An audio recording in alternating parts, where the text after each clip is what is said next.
Hello, hello, hello, and welcome to the Red Company Podcast. To my right, Levi. Hey guys, what's going on? Gates. And to my left, Anthony. Sweet smooth. Hey guys. Fisher! Oh, and we just got back from one hell of a week. Yeah. My legs It hurt. was You guys still have your voices? an event. No, we barely. gotta talk. You can hear my voice Yeah. is kind of crackly. I mean, Well. this is my job, and Again, Yeah. my voice is back at peak operating order. Oh, was it? it's because of all because the Diet Fisherman Pepsi you drank, friends. right? I was on a Fisherman's regiment fisherman of friends. fisherman's friend. Yeah. It is a lozenge that will save your throat.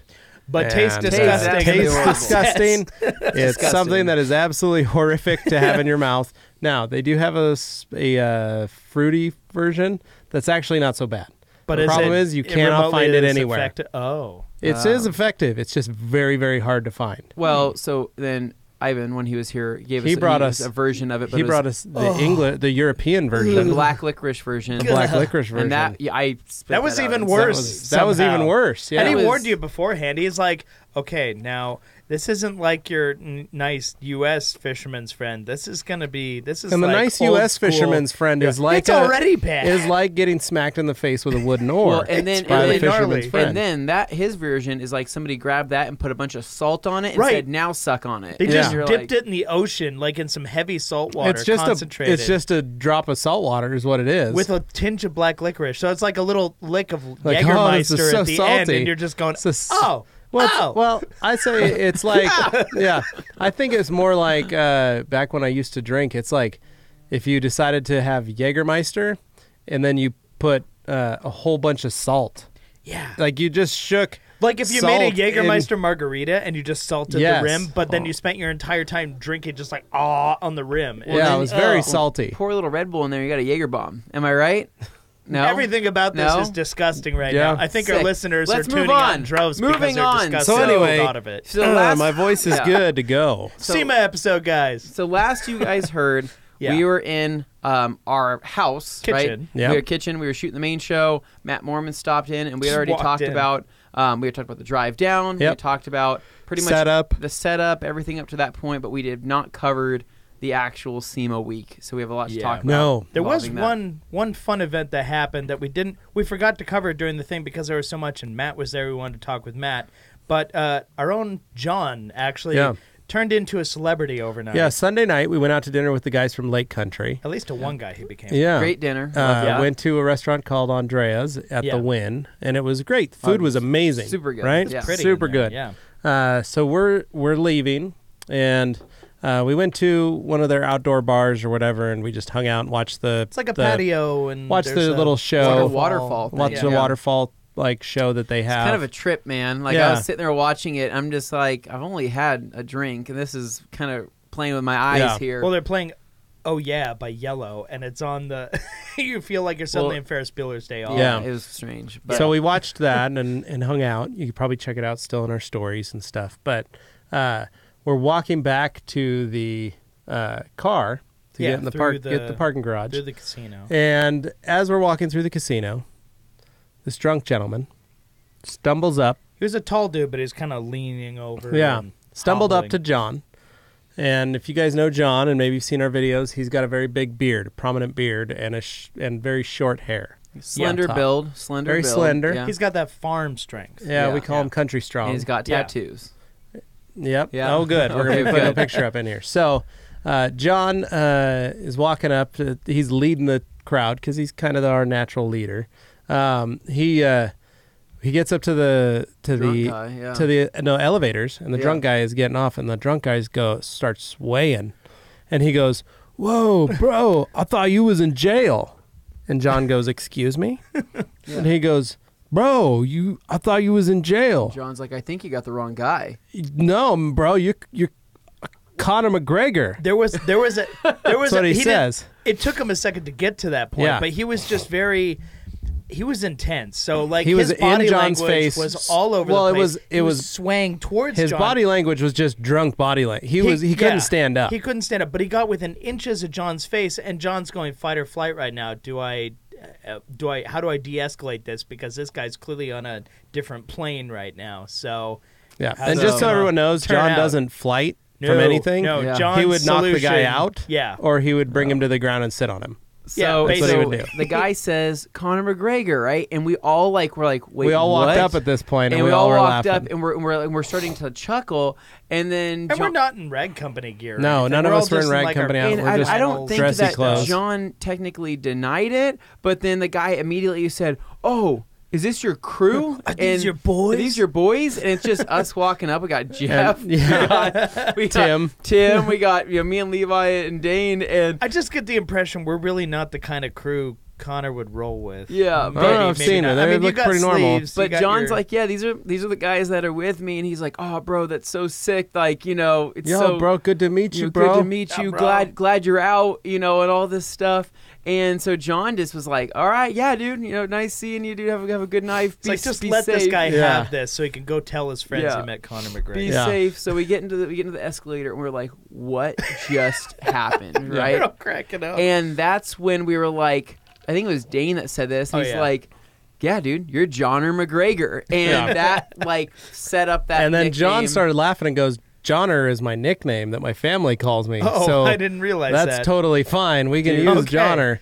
Conor McGregor indeed. Yeah. So that's how Well, John it's because got his you were nickname. laughing so hard about Oh, the Johnner yeah. that you missed John saying, yeah, that's actually my nickname. That makes it even better. My parents call me that. It's a good name. That's fine. So funny. So for the whole rest of the trip, we referred to John as Johnner McGregor. Because he was Yeah. always And- ready to throw down when we Yeah, had he to, was good to make go. something happen. Yeah. He's like, whatever, no big deal. I'm Johnner McGregor. Yeah, You just it go was- in and It was great. We had so it was our running inside joke for the whole trip.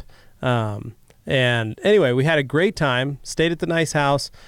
When Tuesday rolled around, first day of SEMA, we all got up bright and early, yep. made our way into the convention center, got Yep. to we paid the $20 for parking on the side. You never know what you're going to get with those parking situations. Yeah, so what off you to guys the didn't side. know was that third day when the price went up, Yeah. we paid $20. We pulled into the same thing, and the guy goes, "Hey, man, $20. I know you." You know what, though? I was So- appreciative, even though that guy jacked up his price. Oh just no, for he the- said it was a mistake. I'm sure it It's was. supposed to be I'm on the sure it fourth was. day. I'm sure They there were changed some it. people who were like, No, they changed it. Yeah, I they- mean, he would tell you, it's like, oh, you guys, yeah, you're 20. But some other people is like, yeah, it's 25. And they're like, I I'm have sure. 25, Yeah. and they did it. Yeah. But we ended up going to a closer lot, so we didn't mind that yeah. much. But anyway, back to Tuesday morning. We walked in. We got set up. It was all hands on deck. Yep. All of us needed to be in the booth. And Anthony, how did it go? So it went pretty good. We were, we're all hands on deck. We were there, and it was. I think the first day is always kind of like It's unknown. it's an unknown. We don't know if it's going to be, it's going to blow up immediately. But the thing that we had to our advantage is that the Uber drop off point and the Uber, the pickup and all of that is literally outside the doors of those where the tents. drifters So, Yeah. are. And where the everything. drifters are. So we are getting some traffic coming through, but it's more of the, are people going to stop? Are people going straight through and heading Yeah. into the main halls, or what's the plan? But right off the bat, though, it was funny because we had several people stop by Yep. and say hi, and we started talking to different people, and a lot of people were just coming to check out the car, and it was pretty much almost instantaneous that car that we had in our booth was getting attention. Oh, yeah. And Should note one thing: our placement was much better this year. We were in a Correct. much we were on more, we were on an main- end cap, much a more main visible position. drag, yeah. so to speak. They gave us the option of the West Gate, but we opted to stay in the tents because we learned from last year how the tents work and everything. Yeah, and so how we much use that to our advantage. traction Yep. you can get being in that main hall. So we, had people stopping by, and then before you know it, we actually had quite a few people, at our booth talking, whether it was for the car or whether it was for the towels, and we're just talking and kind of getting to know people. But it was funny because the booths around us were coming up, and they're like, "Hey, so is it today normally busy, or Yeah. when would you expect people to start, kind of checking out things?" And I was just open and honest, and I said, "Hey, so Monday or Tuesdays, the first day. is typically slower. I think the people on the end caps are probably going to get the most traffic because that's what it is. But come Wednesday, come Thursday, you guys are going to be pretty Come slammed. Friday. Yeah, Yeah. you guys are going to Yeah. be swamped. And the biggest thing is there's a lot of events and things and folks and autograph signers in the central and north halls and the south halls for that matter. But if you But walk through the tents on that first yeah, we day, did. But the main crew of people go in there. So everybody goes in because that's where all the big marks are. That's where the legacy brands in the central hall. That's where, Ford and Chevrolet and Toyota, Honda are all in that booth. People want to see what's new. Yeah, first. so they're launching things or they're debuting certain things. And so everybody goes in there first, checks out all the main companies. And then they start looking. After they've gone and seen all the new stuff in those halls, then they start moving to the other halls and the other tents. And so, yeah, Tuesday was a very not quiet. We were busy. We were very busy in the booth, and we were talking, and it was a great first day. One of the surprising things was the Mother's Shine Award guys came through and inspected our car.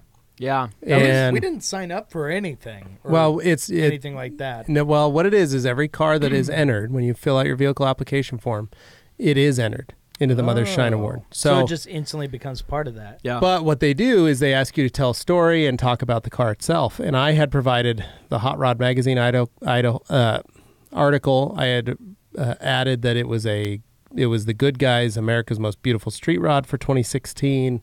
That it was a Riddler contender and a Grade 8 show car. That it had done the show circuit, and put that on there. And then I also sent pictures. So I know that over the course of the week, they probably vet the builds, choose maybe out of those 1,200 cars the ones they want to look that really kind of draw their attention. Probably like 50 to 100. Right. And then they said that Monday night, once all the cars were in, they split up into groups in each hall and went through and inspected every car, like groups of 2, and looked at every car just to make sure the ones they had chosen were at the caliber that they really were at for the build. Sure. And the car we had in the booth, for those of you that didn't make it or didn't get to see any photos, we had a 1937 Ford Coupe that over the course of 11 years was a $1.5 million build by Kenny's Rod Shop. And the owner, Dan Wather, had brought it in. And because it competed at Riddler, but it hadn't won with Riddler, Dan has been driving it. It is a 30,000-mile vehicle in the last 2 years. This guy has put a ton of mileage on it. That's amazing. And drives it to shows all over the country. So it's been seen quite a bit. And that was one of the fun things that we heard was going like, hey, there's that 37. Holy cow. I saw that car at Autorama. So it was fun to see the people that had seen it. Also, it was a car that was in magazines, and so for it to be sitting in our booth, people were stopping to get a picture of it. So they're like, holy cow, I've never been this close to this car before. To see the detail. Yeah, so that was really cool for us. And then, but that was Tuesday, so that was kind of a fun thing. They showed up, and luckily Kenny was in our booth at the time, and so he was able to give everybody a kind of a rundown, which was really, really neat to have. But it was fun. Lots of people swung by the booth. Dylan swung by the booth. Adam Thurman had brought us some high chews and brought me a Diet Pepsi. Adam Thurman, you were one of the highlights of the whole week. Yeah, that was great to have you. That bag of high chews was amazing. It got us through. It was very nice. It also got Ram addicted. Ram from Color Lock. I gave him some high chews. Well, I gave him some, and then he came back over and he kept eating them. He's like, "These are really good. I don't know why I keep eating them." Dude, that was a lot. But yeah, that was Tuesday. Really great kind of turnout. It was kind of surprising. Yeah. The car really drew a lot of people. It was very surprising. I'll be honest. I was genuinely surprised because I can appreciate the level of the build and everything. I'm not necessarily but it's not your style. Hot rod guy. It's not my style. But what made me so happy to see was, you have a lot of the older folks who are into the hot rods and stuff because that's their generational, thing. But there were a lot of younger people going up and looking, going, why does this look different than the other hot rods I've seen out here? And they get close and like, oh, this is different. Oh, that's like a smoother line. Oh, what did they do here? And you show them like the double walled, and the fenders and stuff. All little tricks. Plus, it was on bags, so it was lower. It got attention. Yeah. It grabbed people's attention that I didn't necessarily think it would. Yeah. But it did. Oh, that was really cool. It was. And that I'm in the same boat, Dane. Like when I, walking around Anthony's like, why don't we have a Mitsubishi Lancer Evo MR? But then we have a gray one we could put in here. Booth that did that kind of thing. Yeah, it appeals to me. But then there's also like 100, 1,000 other of that tuners, the exotics, and lifted trucks. You get a lot of that. You got to stand out. You got to stand out at SEMA, and it's very hard to stand out at SEMA. Everything is loud. Because there's almost everything there. Yeah. Yeah. So that's why I was like, because our booth next to us had a Lamborghini, had a Huracan, the Capristo exhaust. and they had I mean, and then there was down the road. There was a Carrera GT. There's all sorts of just that crazy. got my attention for a law office of all things. There just was tucked away in the corner. All Carrera sorts of crazy GT. cars. That's why it's like you see all these insane cars and insane builds, and I'm like, really, I don't really know what sets people apart. But I guess this car truly was just different. Everybody walking by, was taking pictures. The color's unique too. And so I was gladly proven. I don't want to say proven wrong, but I was proven that this is something that people wanted to see as well. And I was like, perfect. That's awesome. Yeah. For the people who may not necessarily be street hot rod kind of people, when they saw the intake up on top of the engine there, when the hood was lifted forward, they could see it was like $50 bills. Well, they or said, $100 bills. they said that, and even Dan said this. He goes, I guarantee you that's the most photographed intake in the history of mankind of any intake. Wanted that because it's hydro dipped $100 bills. Yeah, it looked amazing. The intake is people were asking like, was that a wrap? And it's like, actually, yeah, it's hydro dipped. Yeah, it's so cool. The bottom of it's carbon hydro dipped, and then the intake, the actual inside part of it, is all $100 bills. Now, for the people who didn't get it, I really love because Dan's sense of humor about it was fantastic. It was dollars in, pennies out. Yeah. So, I mean, once people got that, they're like, oh, and then they had to get a picture. Yeah, because you got to think it. The guy put in a ton of money into it. And it was actually Kenny's idea. Oh, Kenny did that as a joke because he had dropped the dashboard off to get hydro dipped, and he was having it hydro dipped in wood grain, and he was getting the bottom of it hydro dipped in the carbon, and he saw that they could do that, and he was like, let's just do this. Let's awesome. Do this center section in $100 bills. Because so it'd be so sucking easy in $100 bills. To do that and have it look cheesy Yeah. or like No, wrong. it but fit. in this case, it fits so well because the rest of the car is so understated. Yeah, it's very understated. It's classy, but in a showy way. Like all the choices, from the wheel color to the color of the car to the intake to all the features, guys are looking at it and they're like, somehow that's retro, but also modern at the same time. Just looking through it, it was really cool to see. Well, it has the how door it was handles, executed. but the door handles don't function. Right? Yeah, then pop it. It's got the door poppers. Well, and like the crank windows are actually power windows and all that. Right. Stuff. So it looks very unique in the sense that like it's not totally smoothed. It's not shaved and decked. I mean, the nose is shaved, but the rear end is not like a chop top. Yeah, it's not chopped. But everything's been molded into one piece. So that's where a lot of that work comes through. Full chromoly tube chassis. The car is a work of art underneath. It's one of those things where I just can't believe that people build that stuff. Like that's what's crazy. Sounds so nasty. Yeah. But so anyway, so the car drew a lot. That was a lot of fun. Matt Mormon came by and was walking around, hanging out with us again. Larry Casilla swung by. Yeah. So we got to see Larry. There was so the guys from Gears and Gasoline. Gears and Gasoline stopped by, which was really cool. We talked to them for Ben a and while. Ben stopped by, and we got to hang out with them. Richard Petty walked by. Richard Petty, the king, walked by. That was kind of wild. Can't miss him. I saw a couple other YouTubers. Who did I see walking by? I saw Matt Moran. I saw Matt Moran. It was the Sarah Intuned she girl. went by. And then his name's Dustin Williams walked by. And he's another YouTuber that's friends with other people. So I saw that they were part of like the SEMA media crew, and they were walking around doing things. And so they walked by, but Wednesday was extremely busy. Yeah. So Tuesday night we didn't do much. We went. Did we do? I think we did In-N-Out that night or tacos and beer. We did tacos and beer that. No, we didn't because we didn't have Carolyn with us. Right. So we did. I think we wanted to do tacos and beer. What we went to. It was a $90 or 90-minute wait. Yeah. So we went to In-N-Out. A $90 wait. No. So we went to In-N-Out and then just went back to the house. Yeah. Right. Very simple, very easy. We hit In-N-Out, went back home. When all else fails, In-N-Out will save Yeah. But Wednesday morning, same kind of thing. Just crazy morning again. We got to our booth and people were in it. Already in it, no, people were already in it. And we it was were before setup time. We were an hour early before the doors opened, and people were already in our booth waiting for us to talk to us. It was either stuff. us or the car every time. Yeah. So. It was wild. And so Wednesday was probably our busiest day. Wednesday absolutely was our busiest day. And that's where we, I met a lot of really cool people. I mean, that came to the booth that were really wanting to know about towels. But I think one of the biggest, I don't want to call it an obstacle, but one of the biggest things that most people don't think about is that people new to microfiber, people that may not be new to microfiber, but are new to, like, let's just say premium microfiber, everything turns into an education session for a period of time. And the session could last anywhere from 5 minutes to 20 minutes, depending on how in depth we go. So a lot of the people coming in, Dane would point me to some people, Jeff would grab some people, you're tackling some people, but it's telling them what makes us different than the rest. It's telling them why there's different towels for different things.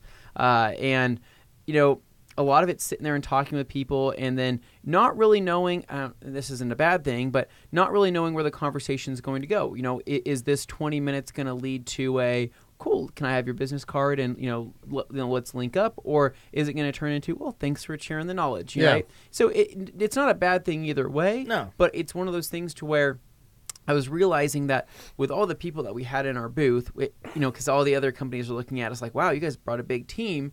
But again, we needed every last one of us. We need more people next year. It's crazy. If so many people are off educating, and let's just say you're talking to like Chris Larson or somebody stops by the booth, and then you have to talk to them just kind of, because we kind of have to, I don't want to say entertain people, but we have to acknowledge people that are there. Yeah. And then Dane's running the front stand, and we're kind of, the more education we do, the more we have a man down, right? Yeah. So and it's a time consideration. Correct. And so Tim, for example, was awesome because he knew everything about that car, right? So everybody looking for the car were like, chat up Tim there because he will tell you everything. Tim knows everything about this car, but then again, that's a man down to talk about towels, right? Yeah. That could be there helping with towels, but is now talking about the car.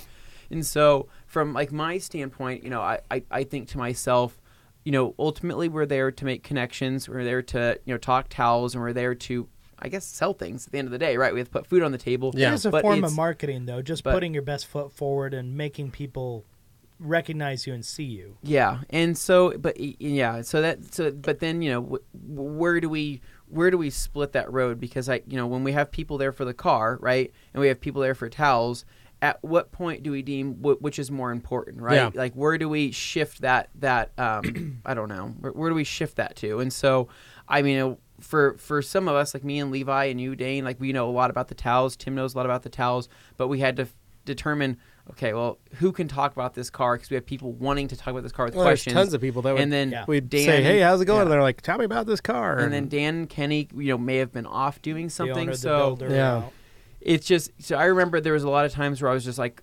contemplating, okay, which route do I go? Because I would see somebody buy the car, but then I'm like, also, dude, I want to sit down for a second, and I need to eat like a snack because I've been going for 5 hours without any food or water. Well, and then on that day also, one of the crazy things was our car got picked to be in the top 10 of the Mother's Shine Award out of all 1,200 cars. Because they put the little thing in. So we had the ribbon. We had the ribbon on the car, and there are people that cruise SEMA solely to find the top 10 Shine Award cars. Yeah. And that, there was people coming by taking photos. Like, left that and right. was nuts. Of photos. Yeah. Left and right. And that, I know Carolyn was kind of, we were all happy that people wanted to take pictures of the car, but we had a lot of people requesting that we take the towels Can you off move the towels off the fender, off please? the car. That we had a fender to fender on there and some Eagles, and they said, hey, can you take the towels off the car so we can get a good picture of it? Some were nicer than others. And some were nicer than others, but we're like, but I remember, we were like, no, you're taking pictures with the damn towels on the car because that's what's going on here. This is what we used on the car. This is our one brought booth. the other, so that's how this works. And they're like, well, your logo's already in the background. I'm like, you could easily crop that out. You can't crop out a whole fender with towels. You're like, on this it. is my watermark. Yeah, Okay? yeah. So that was kind of funny. Well, it's fun watching my mom go mama bear about it, and she's like, okay, they can have a few pictures without, but they also, when the guy started to walk away, and she's like, oh no, you got to take some pictures with it on there too. Like, whether you use it or not, it's got to be, you had to have taken that picture. Yeah. You're not getting away that easy. That's when she did good. That's when the booths around us really started picking up too. So like Color Lock was swamped. They were doing demo after demo. Because it's unique compared to a lot of the other stuff going on. Tons of people were down at Lake Country. I know Mike Phillips was down there for about half the day for the new Udos machine. We gave him a chair. Foam. We gave him one of our chairs. Everywhere else around us was picking up. I mean, the Recaro booth was popping. The Cenex tool was MTM Hydro popping. booth was busy. MTM was Can busy. I point Jack's Wax was busy. how torturous it was to work in our booth and just be looking over at those comfortable Recaros the whole day thinking, Oh yeah. maybe I could just sit in one of those maybe Yeah. at some point. Nope, just standing the whole time you're watching standing. watching And- everybody else enjoy Recaros. Now we did have double foam. Yeah, our carpet was a saving grace because without that, feet would just... Well, and what I was telling people too, because where we were in the tent, in this weird, it was almost like a kind of like a mind effect, like a visual thing. If you were to get out in the aisle and look towards, like the end of the tent, it looked like you were going downwards, right? It looked like it was at a decline. So then when I would go from looking that way, I'm like, oh, that's messing with my eyes. To standing on the carpet, it was like quick moments of vertigo where I was like, because it's so squishy, you're like, what's happening right now? Yeah. I'm losing my balance. But and then also too, I know everybody else wasn't so stressed about it, but this car, I don't want to say it took up more space than we were expecting, but it took up a decent amount of space to where people did have to kind of walk around this car and kind of tiptoe around it. And That was a little stressful. It was a little stressful because if one person tripped, right, and let's just say their camera fell on it, or they put their hand out and they have a ring on it, or I was thinking of all the different ways that something could happen, which thank God nothing did. Well, and Dan is very cool. He's a very cool owner, He and was he was even like, "Hey, but- well, let's open the doors and let people get in." And we were we're like, like, well, "No, we don't want to do Some that." people can look outside. We'll evaluate on the spot whether or not we think this person is someone who's going to respect the stuff or not. Yeah, but Well, like Nicole Klein, the gal who helps us set up our booth at Skyline, she wanted to get inside the car, so we let her get in and get a picture of her with it. Yeah. So, we kind of vetted some of the people, and these were after hours or before the show started kind of thing, but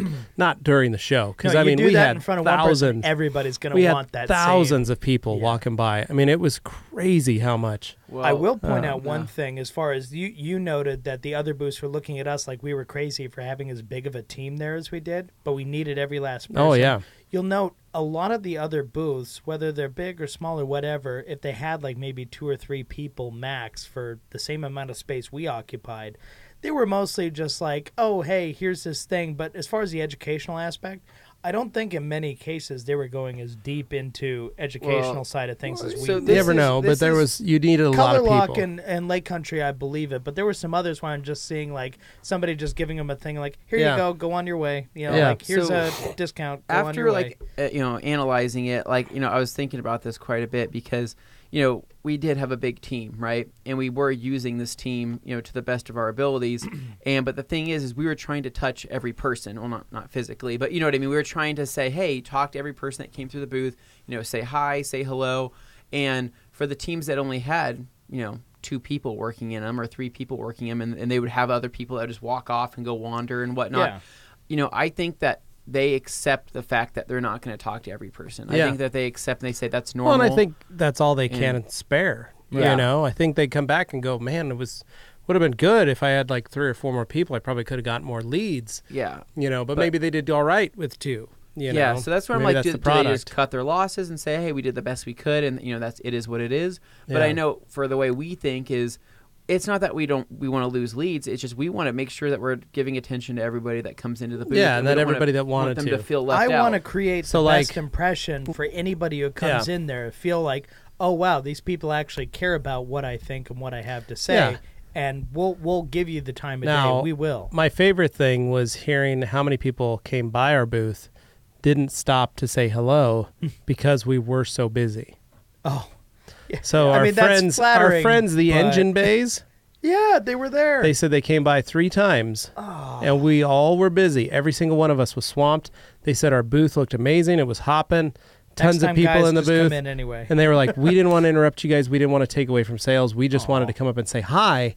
And that's when I said, no, you guys need to say hi. So for those of you that maybe walked by and saw us but didn't want to interrupt, please come by, interrupt. Even if it's just a quick walk up, shake hands. We want to know that you stopped by. We want to know that you're there, that you're, enjoying SEMA, that kind of stuff. That's what it's all about, is making those connections and actually getting to say hi finally. We won't drop the person we're talking to kind of thing, but we will absolutely acknowledge you're there. If you just come over like, hi, I'd like to shake your hand or just acknowledge that you're there. Absolutely. I did that with several people and it wasn't rude. It was just, oh, here's someone who can assist. I would be with somebody and I'd go, hold on 1 second, I got to say hi to this person. And then I'd just be like, hey, oh my gosh, how you doing, bud? I'm talking and to I this usually guy do right a quick, now, but just let me do a quick this photo and then they're like, hey, I don't want to take up any of your time, and then they'd leave. But at least I got a photo. I got to say hello to them. And then I get right back into the talk. And in some of those cases with the customers that were wanting to learn more about our company, the fact that we had people coming up just to say hi and take pictures that's also in a lot of cases goes a long ways to them Yeah. wanting to do business. They're like, oh my gosh, people sometimes they go, wanna- who is that? And I go, oh, that's our so-and-so, and that's this so, and they do this. That's a guy who just really likes our stuff. Yeah. Well, I think it's probably we had the only booth where they were taking pictures of dudes rather than of chicks, right? I mean, it was kind of the opposite, where people, the guys with the people that had the booths with the booth babes in it, are looking over like, why are they taking pictures with these overweight men? Like, what's the plan here? What's your guys' concept? What? We Yeah, sell that was towels. funny. Towel What? famous? Yeah, that's Yeah, we're more towel weird. famous. So No, but that was good. And then Wednesday night, we went out to dinner. went out to dinner Yep. with our friends at Auto Wash, Aaron and Dennis, and so we got to go to we picked up Pan from the airport We first. picked up Pan, and then we went to a Gordon Ramsay restaurant, and It was a pub, it was like his Gordon Ramsay's these British something. pub. It was really good. It was a nice place, I very thought- English. it was very English. I thought it was like, I remember getting my food and looking at it, and it was delicious. But I remember seeing the actual plate, and I'm like, this is something I've never seen before. Yeah, because it was it's like a cutting board. The placemat was well- a cutting board with like little cuts in it for your Well, you guys silverware got and- burgers, right? Both you guys Yeah. got burgers, right? It was a bed of white beans with little bits of like chives in it, and then there was like a chicken leg on it with a little bit more meat than a normal chicken leg would have. And I was looking at this, and I was like, kind of a weird concept, right? White beans, just beans, and this chicken, and then I took a bite of the beans, and I was like, oh man, now I get it. Now this is delicious. And so it was really, really good food. That was awesome. We had a good dinner. We had a good talk. We got to learn everything about Auto Wash and how Fascinating story. We're gonna get them on the detail You'll on our that detox story. one of It's these like- days. it's They're it's an inspiring story. my It's gosh. like what they've done, what they've managed to make in Colorado is just absolutely huge. and they're the ones that have the 15,000 square foot detail shop that we checked out when we went down for the OG event. So it's that Auto you Wash saw on our Co. Facebook. Yeah, Auto Wash Co.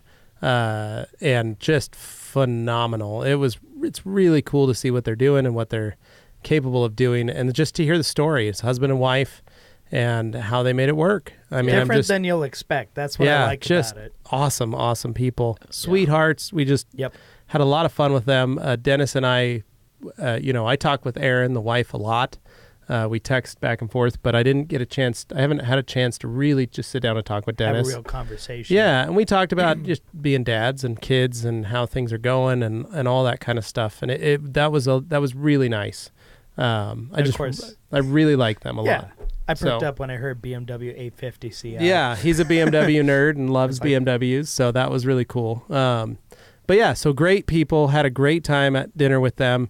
And then when dinner was over, we headed back because it was 10 o'clock, and we were like, all of us were exhausted. Oh, yeah. And so that was Pan had a fun, long day too. of walking. Pan had a great day because that was his first thing was we're going to a Gordon Ramsay restaurant. He was like, oh my gosh, this is going to be amazing. So he was stoked. He was a great sport to tag along with us, and he loved listening to the story as well. Yeah. So It's we one of those fascinating things. went back to the house. Everybody kind of decompressed. We put hung Pan out. on an air mattress. Yeah, we put Pan on an air mattress, and an air mattress that I think had a hole in it because it deflated throughout the night, and he said he had to fill it up 3 times. Yeah. Poor guy. Poor We guy. didn't know. We didn't know that it had a hole in And it. this We just wasn't a small house. There were a lot of rooms. There just weren't enough for how many people. well, we had. he could have climbed in bed with Anthony. He I had mean, a king without size getting real bed. cozy. I did have I a was king sleeping size on bed, a and couch. it was wonderful. Yeah. You enjoyed your bed. Well, Yeah. Dane had his couch, the I Dane had a of Thrones.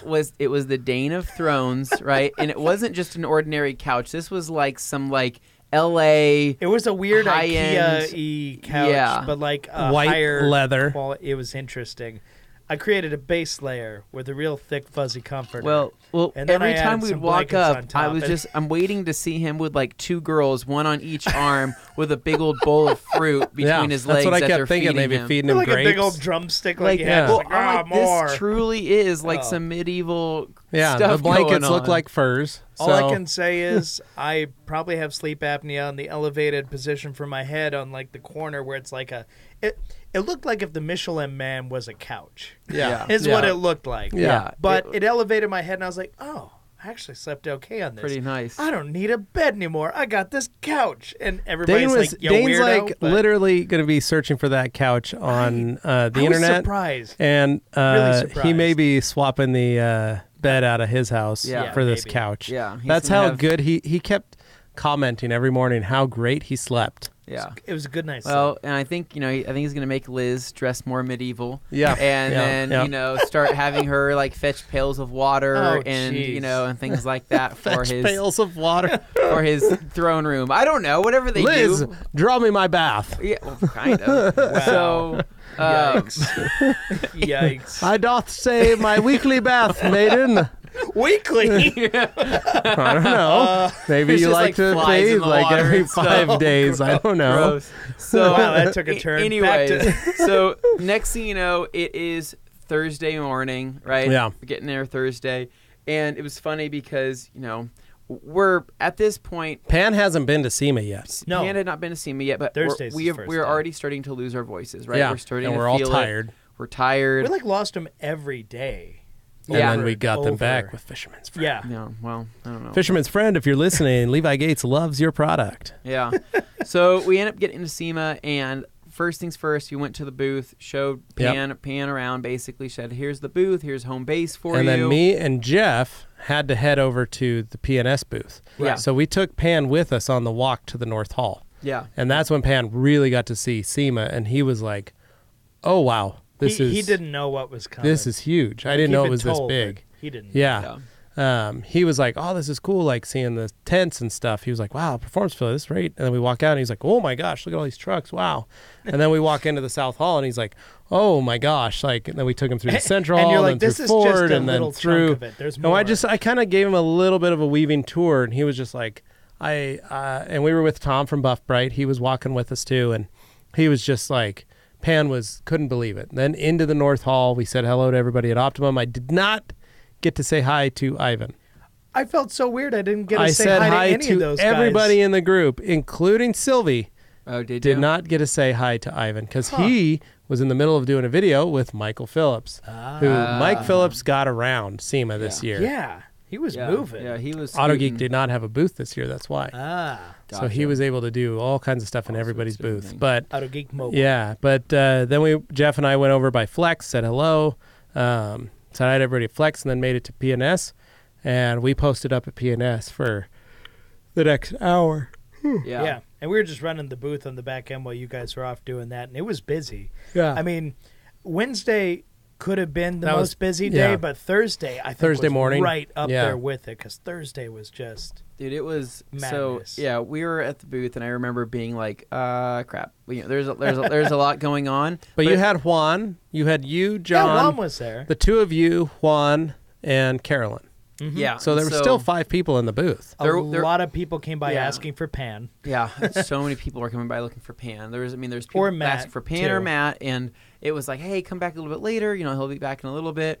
But it was a lot. I remember that day there was a ton of education we were going through. But I remember just how hungry I was. You were Yeah. getting... Dude, I was little getting to that point hungry. where I'm like, I need to eat something. Carolyn's like, just go step behind the thing there. Just go take a quick walk around the block or something and chew on one of these Cliff Bars. But the last thing I wanted after having a dry mouth, and losing my voice was to be chewing on this dry Cliff Bar. And I'm like, this is horrible. Why am I eating this? Like, we need different snacks next year. So, but it was filling, and it was what it was. What else did I get to go see? I met the guys from actually that's what it was. When I went on my walk, I met the guys from Grid Life. Yeah. And Grid Life is a huge car event that they have multiple times a year. It's like where it's like a Coachella for cars. yeah, it's like a combination of a festival and racing, and it was super cool. It was nice getting to know them and talking to them, and they said we should definitely come out one year to go check it out. And I was like, I don't disagree with you, because in the background of Yeah. they have their It little looks fun. They have their little video playing, and I see all these people detailing their cars and wiping them down with quick detailer.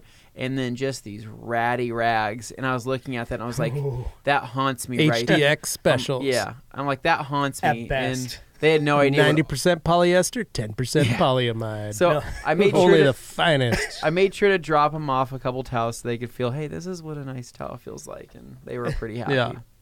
No, that was cool. So we were, go ahead. Oh, Dane. I was just going to say, the Grid Life guys, you know me and weird cars. I like their setup because they had a little Japanese K-van that they brought everything over, and it was just little, pop-top one, but they had a whole little campsite. That was their booth, was just a little fake campfire. AstroTurf, and fake campfire, some chairs. and seats around it to give you the vibe of like what and they're a about. cooler full of PBR. And Yeah, they're it's just cool. sitting around. And I'm like, you guys should just set up a beer pong game here. And they were looking at each other and were like, That's wow, not a that's bad not a idea. bad idea. Huh, And I was yeah. like, you'd probably get a board there, a list of Yeah. people to sign up. Dude, this thing would probably be popping. Well, like Yeah. we were at the PNS booth, and I look over, and IGL Coatings has couches Ooh. yeah. on their booth, and people are just hanging out. And I was like, How big a crate do you need to so fit smart. those? Yeah, so smart to put those couches in, because people really wanted to come by and sit down. That was the biggest thing. And if you could get people to come hang out in your booth, If we had a bigger booth, I would go for couches too. I yeah, think like that's- because if you think about like we were so packed with people all the time coming to say hi, coming to hang out, Oh, yeah. coming just to take a breather, to rest.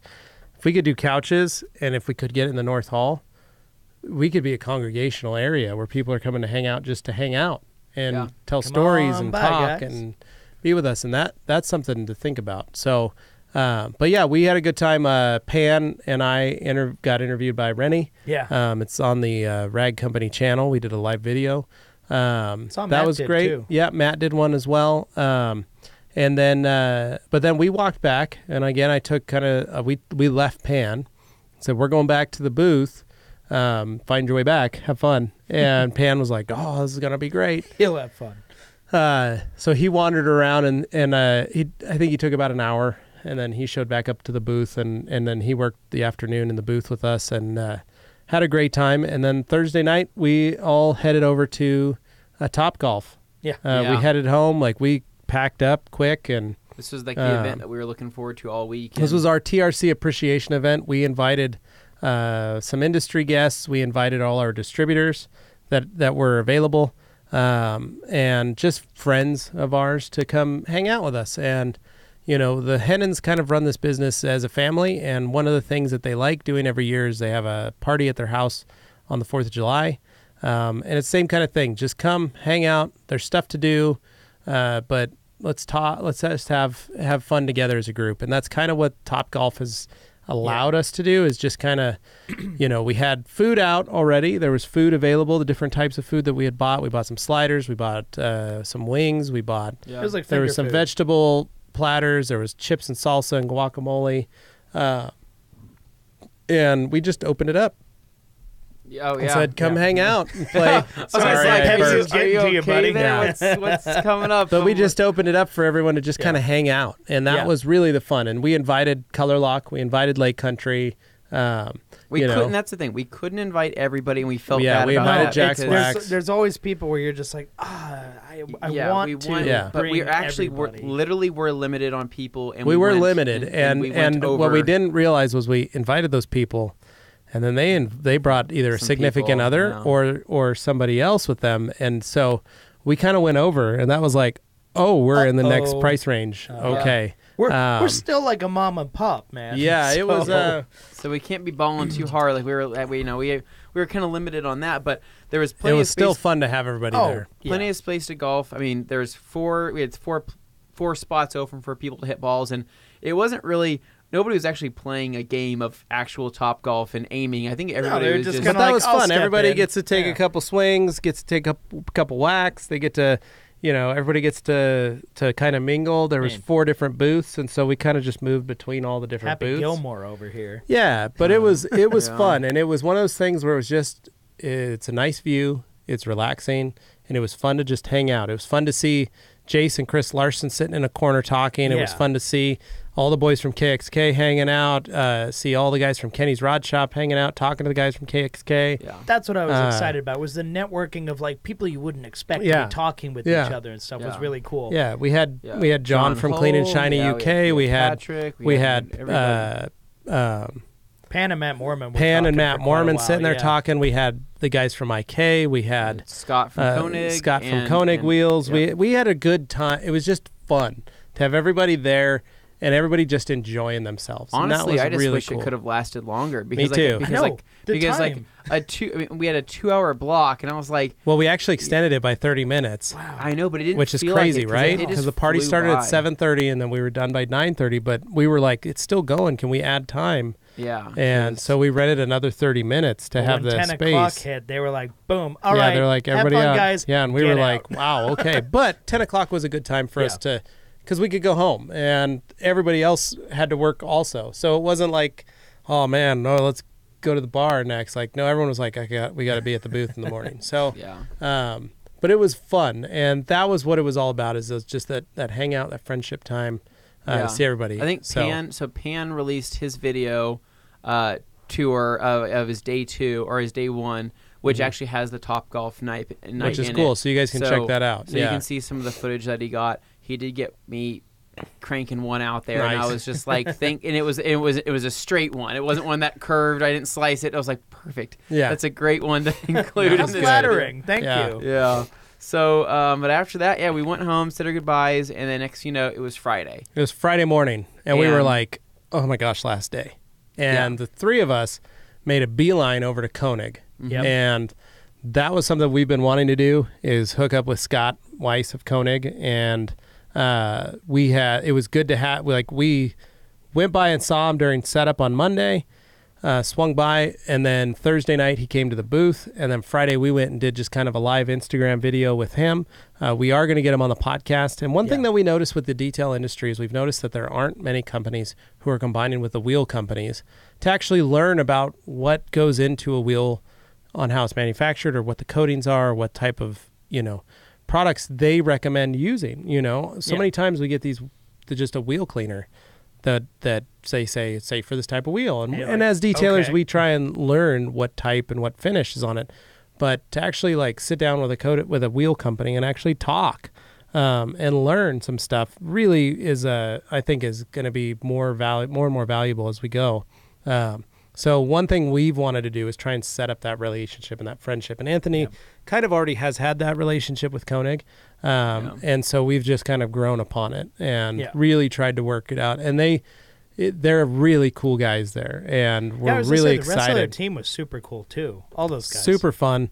I think we're going to have a really good year with them doing some stuff because this is something that we've really been working on, trying to figure out how we can make this happen. And so we're really excited to see.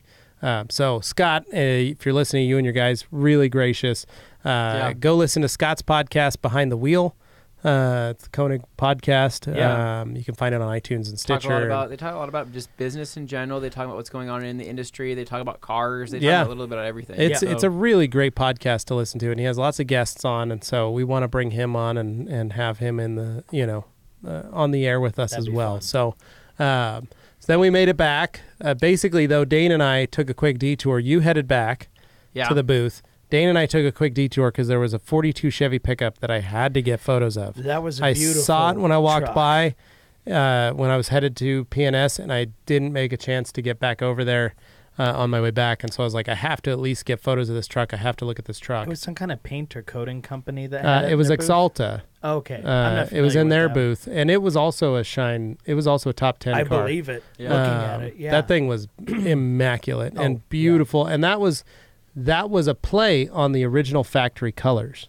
Okay. With the black fenders and the blue body. So it was a play on that. It wasn't the exact colors, but they are cobalt blue with the black fenders. This just probably felt like it had 20 layers of clear. I was going to say, the clear just looked like it went on forever. Oh my gosh, it was beautiful. And then the interior was really cool. It was just bronze wheels, brown and bronze interior. It was really neat. But then Dane and I just kind of cruised around. We hit the Hyundai booth. Of course. Got to see a 275 factory horsepower new Veloster coming in. Stuck his fist near the tailpipe to compare.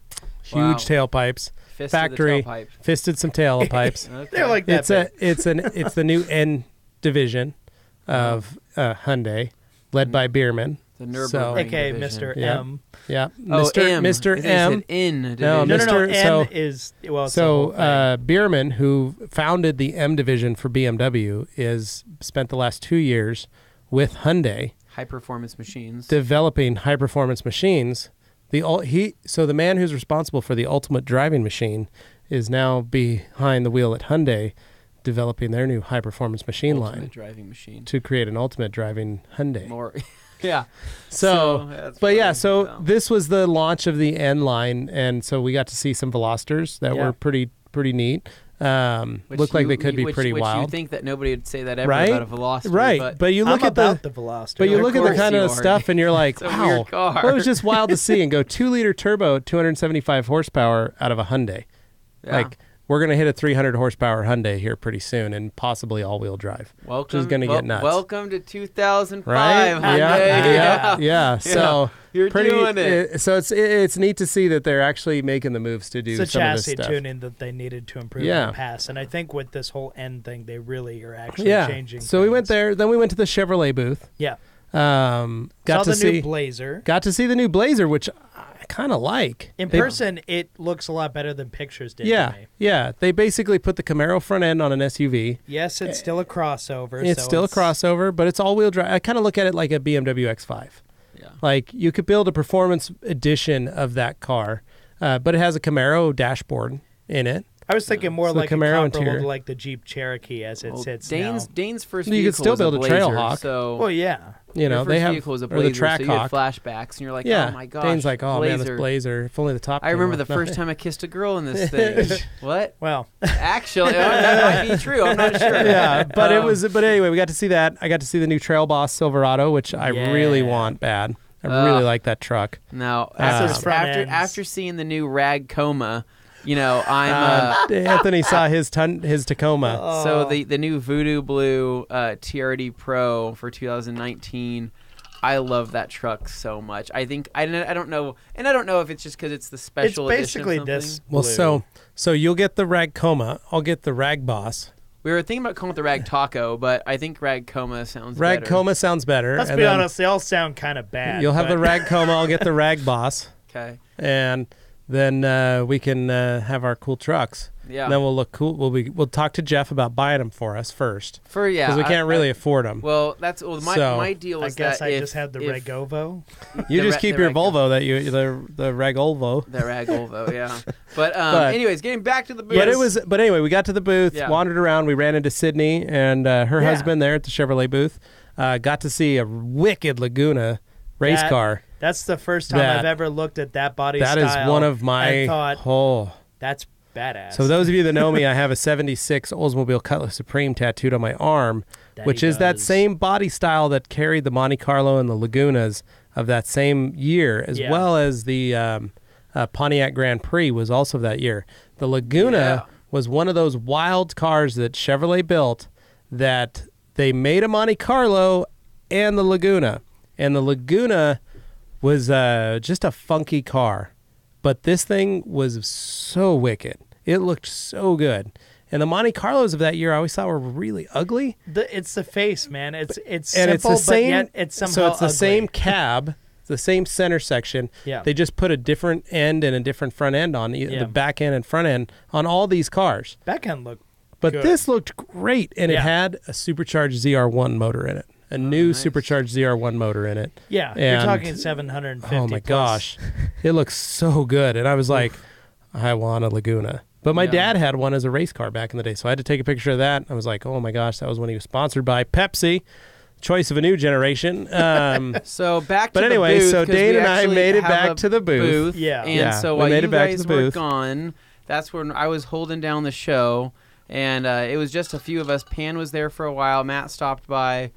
We had a bunch of people coming in and That was a taking big pictures. day. A lot of people swung by. A lot of people come in and take pictures with Pan, taking pictures with Matt. Matt was just kind of in and out of the house, but he was kind of using our booth as a home base for being in that area because he had a lot to check out. He was on a mission. Yeah, for Matt went over very to specific Apex. things. Matt went over to a lot of other different spots because he was looking for, Matt just looking for fittings, hoses, reels, you name it. He was doing Matt things. He was doing Matt things, and so Pan was really just taking it all in. Still, he was like guys, I'm so tired. My feet hurt. My legs hurt. I'm like, Pan, we've been here for 8 days. I love at this that point. because And let's be real. When he went in there and like John was asking, he was like, okay, so gonna start tomorrow. It's gonna be a big day.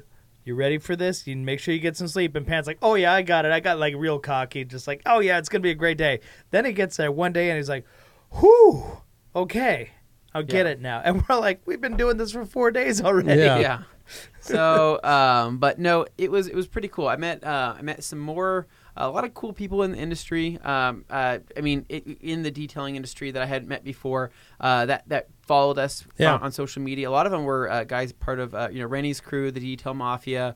Some people that we saw from Air Force One. Yep.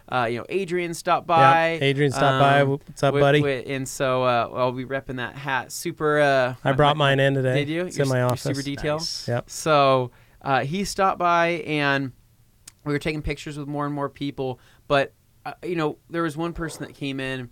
And I kind of had to do an education session on towels and tell them about, because they said, what's the difference between this and this? So I gave them the education. And like I said before, I don't really know where it's going to go, if they're just going to take the information and run with it, or if they're actually going to be receptive and want to get their badge signed, or they want a card. Yeah. And it was funny. Halfway through this conversation, that person pulled in their other team members, and so I had to re-educate them again. And then they pull the whole thing of, oh, this towel right here, I know this towel. I get this, right down the street. We buy it locally from a guy in a van that sells them in a bag. And I was like, I bet you do. And I'm like, yeah. And they're like, what's the price on it? So I give them the price on it. I tell them the wholesale pricing and everything like that. And they say, oh, no, we get it cheaper. And it's the same towel. It feels the same, looks the same. And this is where the education And that's is when important. I say, all right, we're going deeper down the rabbit hole. So that's when I say, all right, well, when it comes to this towel is one of the most copied towels in the industry. Everybody knows this towel. We were the first company to release this towel as what it is and what it's capable of. And they said, well, if it feels the same and looks the same, it probably does the same thing, and we get it cheaper. And so then I keep educating, and then eventually, we got into talking about the wholesale. We started talking about the business program, right? And it basically came down to, after I told them about the wholesale and the business program, because they are buying from our business, the towels ended up coming out cheaper than what they would have. If they would have bought from us, from our website and the business program. So it did come out cheaper than what they were currently buying. So then after that, this was about 40 minutes worth of talking. Yeah. And then eventually got to, well, then how long does it take to ship? And I'm like, well, where are you? And they said they were here. I'm like, okay, it'll probably take about 3 days to get to you in a case. And they say, we just don't want to have to wait for shipping. It's just much easier to go down the street and buy it from this guy. He's playing hardball with you. And I'm sitting there like, dude, I'm not getting frustrated. I'm trying to keep it calm. I'm trying to keep calm and collect. But I've spent this much time talking to you, and I've passed all these other people that have tried to come and talk to me because I'm trying to educate you on this certain thing. Yeah, and trying to earn your business. And then he says, well, do your towels ever get used? We do a lot of high-end cars. We do a lot of very expensive cars. How do I know that I can trust your towels on these cars? And I look at him, and I'm like, pardon my French, I'm like, listen, man, I'm not trying to sound like an asshole here, but we supply to some of the most concourse details in the entire world, the most high-end detailing in the entire world. Our towels are going to be found on those cars. And he's like, oh, well, we just did a $100,000 Range Rover, 3 days ago.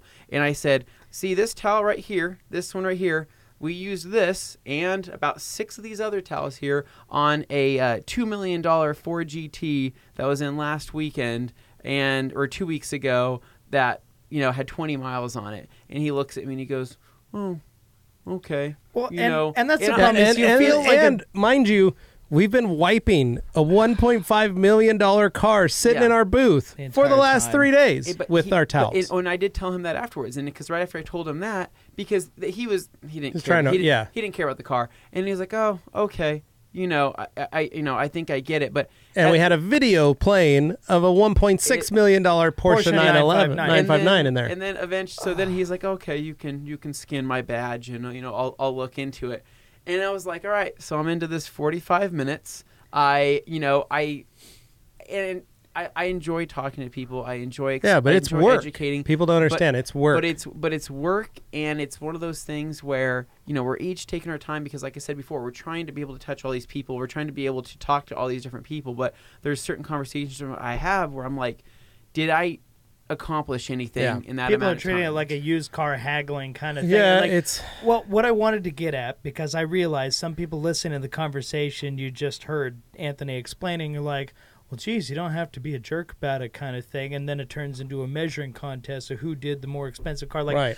I understand there are people who are sensitive to those kinds of things and hear and go, well, that's kind of rude and stuff. It's like, but when you're on our side of this thing and you're actually talking to as many people as you do, and granted, you should never just take things at face value and then use a product that you haven't actually tried for yourself, to have a chance to try. I don't know where I'm going with that. Yeah. Basically, I'm saying we're not jerks. We're not rude. Yeah. There's many things where we go into this, and I never want to turn it into, I did the more expensive car. Oh, yeah, me too. And, like, detailers do this a lot. Our towels are good, and there's a reason that everybody loves us. When you get the people who go, well, I do a lot of high-end details. How can I trust that your product works? And there's a certain point where you just kind of stop and go, okay, this guy doesn't know us from Adam. He hasn't seen these videos. Yeah. He hasn't, seen what we're about. Our job is to educate here. The best we can do is put this stuff out there and hope that he gives it a shot. Yep. And that's ultimately what's important. Now, I know our listeners are generally fans of us or something, but to the people who are just hopping in, like, those conversations happen. You've had them, if you're a detailer, you've had customers who go, well, why would I go do your expensive detail when I can go down to the, $50 guy down the road? We've all had that conversation. We've been over this.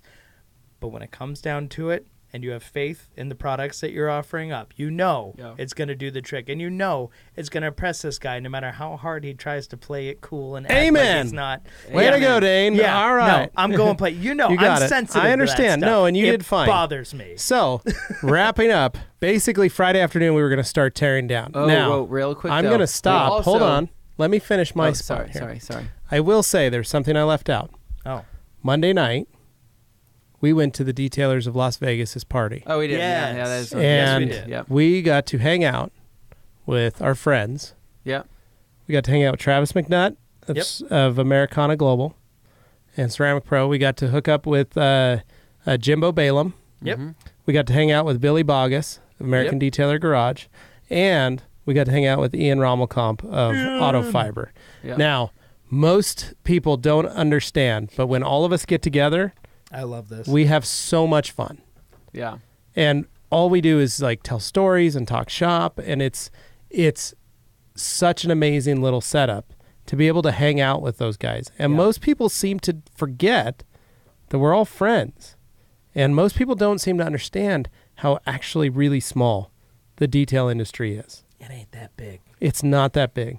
And when all of us get to hang out and talk and see each other and have fun with each other, Kevin Davis and his wife Michelle were there, Jason Rose and Paul Weidler were there from Rupes, Chris West and his kids were there from Solution Finish. Yeah. I mean, we had a good time that night. We had a lot of fun. Juan came with us. Yeah. That was a good night. That was a nice night to be able to just hang out and talk, and especially right before the craziness of SEMA. Well, especially a lot of these guys, like their booths and stuff, they weren't that close to us. No, like in terms of Ian's booth, Ian was clear on the other side in the Westgate. Yeah, I mean, they were like Auto Fiber. That was probably our only time we were going to get to see him. Global. Yeah, all their stuff and, over there. And that was a lot of fun. And Ian did send me a message. He's like, man, I'm sorry I didn't make it to the booth. And I was like, I'm sorry I didn't make it to your booth.